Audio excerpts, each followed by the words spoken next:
Hi mga kumaritits! Magandang buhay! For today's video ay mag-voice over na ulit ako. Nami-miss na daw ni Madir yung mga mini vlog ko.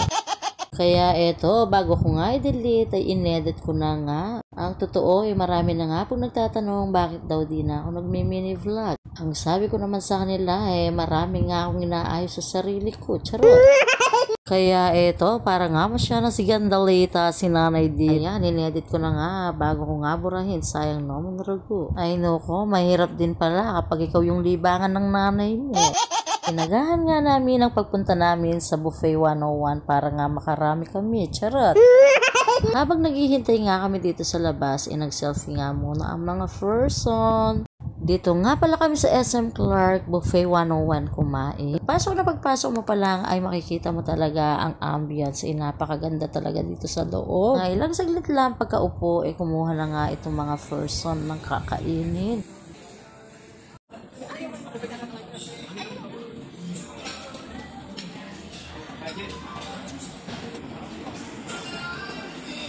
Una ko nga kinuha itong gustong-gusto ko dito, yung beef broccoli. Bukod sa malambot yung beef, napakasarap talaga ng timpla ng broccoli.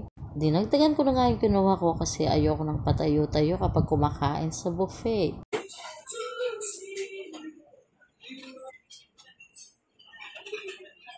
Bali, pangalawang plato ko na nga ito, pinuno ko nga at saka na ako pumunta sa table ko. At ayan nga, kumakain ang lahat, kaya lang medyo malungkot kami kasi wala yung paborito naming pusit. Mga ilang saglit lang, dumating na rin sila Ate Len, kasama nga si Embot at saka si Ella. O ayan, karanop da, sinagulimen, ko alam pa mga the first one. Kasunod nga nilang dumating, itong si Maris kasama yung baby niya. Medyo busog na nga kami ng mga time na to, kaya kumain na nga ako ng salmon. Ewan ko ba bakit gustong-gusto ko yung mga salmon na to. Eto nga pala yung first buffet ko mula nung magka-TMJ nga ako at magkaroon nga ng braces. Yung totoo po, talagang sabagal itong mga braces na to sa pagkain ko. Eto nga, lambot lang ng alimasag, hindi ko pa rin umaghagat.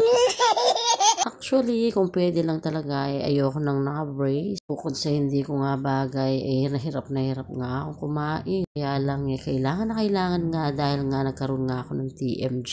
Yan nga, yung hirap na hirap kumain. Nakarami talaga ng alimas. At mga ilang saglit lang, nung busog na nga kami, dumating na nga itong kakanta para kay dati.